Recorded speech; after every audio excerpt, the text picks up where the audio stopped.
राजा प्राचीन बहिष्ठ को ज्ञान का उपदेश देते हुए देवर्षि नारद बोले, हे राजन, दूसरे जन्म में पुरंजन जी को स्त्री तन की प्राप्ति हुई और राजा मलय ध्वज से विवाह हुआ। बहुत दिनों तक राज्य सुख भोगने के पश्चात ऋषि अगस्त्य द्वारा ज्ञान प्राप्त कर राजा मलय ध्वज ने अपने पुत्र को राज्य सौंपकर स्वयं अपनी पत्नी के साथ तपस्या करने के लिए वन में चले गए।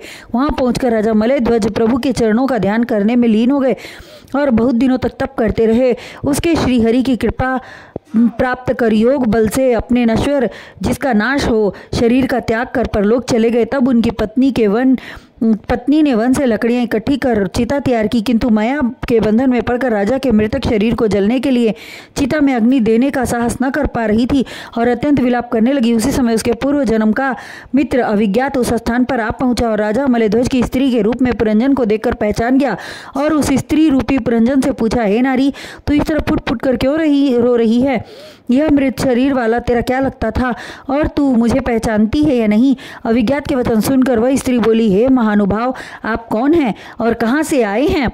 मैं आपको नहीं पहचानती। मैं इसलिए रो रही हूँ कि मेरे पति देव का देहांत हो गया और उनका मृतक शरीर मेरे सन्मुख पड़ा है जिसे आप देख रहे हैं। इन्हीं के मरने का शोक करके मैं रो रही हूँ।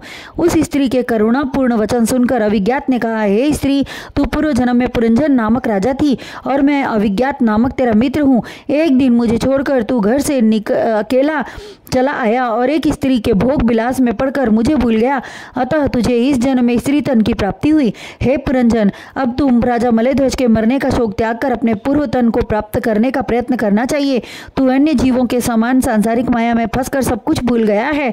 माया मोह के कारण ही प्राणी की 84 लाख योनियों में भटकना होता है।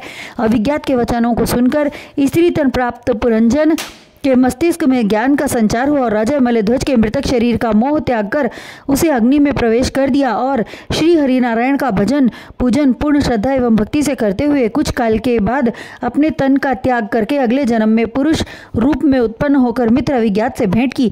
इतनी कथा सुनाकर नारद जी बोले, हे राजा प्राचीन बहिष्ठ, तुमने बहुत दिनों तक राज्य सुख का भोग किया। यज्ञ तथा दान करने से तुम्हारा यश संपूर्ण जगत में व्याप्त हो गया, किंतु ये सभी कार्य सांसारिक थे और अब सांसारिक माया से मन को समेट कर त्रिलोकपति श्री नारायण के चरणों की भक्ति करो, जिससे तुम्हारा परलोक सुधर जाए। अन्यथा इस आवागमन वाले चक्कर से मुक्ति हो पाना अत्यंत दुष्कर कठिन है।